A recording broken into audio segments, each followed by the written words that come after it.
The secrets of a successful post. Now that you understand a bit how you can use Facebook to market your brand or really anything, it's time to look at some of the most common Facebook posting mistakes that marketers make.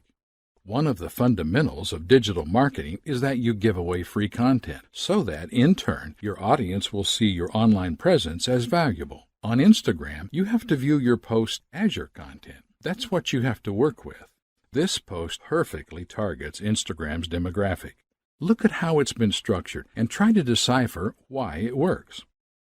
What I'm attempting to draw to your attention is that nothing is actually being sold. This post is a photo of a well-dressed model. Maybe the audience comes along and likes what she's wearing, and they think it's something they would like to wear.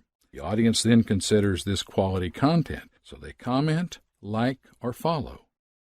If you read the text, the audience is being asked to click a link and go to a blog. A lot of them are even tagging their friends, which creates a viral reach effect for traffic. Great post. Like I said before, it isn't selling a thing.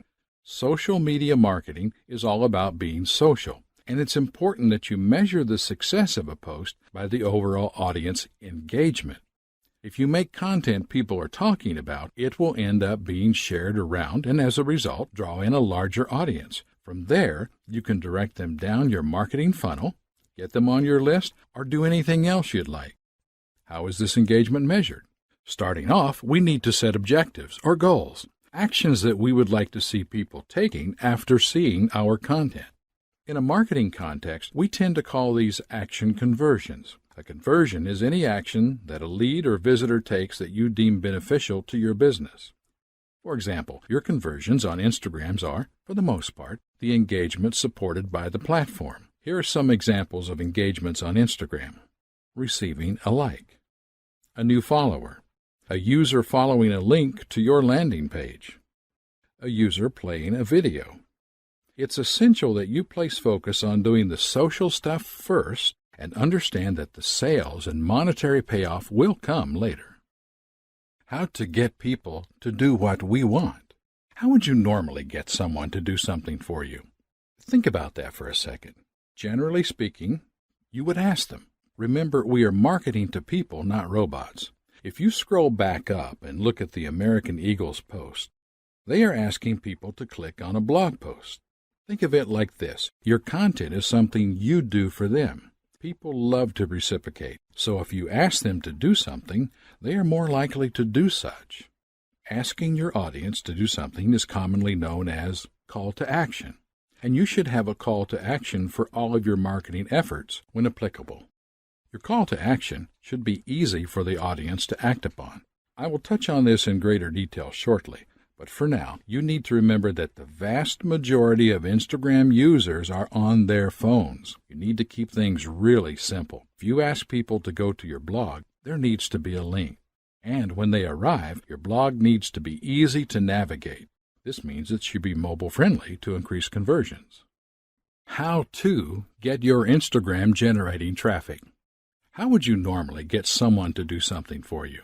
Social media marketing is truly a content game. At the end of the day, if you're taking bad photos with no context, then no one is going to pay any attention to your efforts. What I would recommend is that you take a long, hard look at the biggest players on Instagram and see what they're doing. Look at popular posts as well from accounts that you happen to follow. For example, Nike, National Geographic, the NBA. Study the marketing efforts of these companies. Nike uses a lot of video to further engage their audience, and National Geographic takes amazing photos. The NBA has the star factor of every NBA player to focus a lens on. So, what do all of these businesses have in common? They do what they do, and they do it well. They focus on what their demographic would enjoy and interact with. Nike does not take amazing photos like National Geographic, and National Geographic doesn't have hundreds of athletes to film. There is no one recipe for success. Find what you do well and do it the best you can. Ideas for content you can post include photos of your product, photos of people enjoying your product, quotes, infographics, and yes, even selfies. I recommend that you read this guide linked here if you're struggling for content ideas. As a general rule of thumb, most businesses start by posting photos of their product being enjoyed in some way.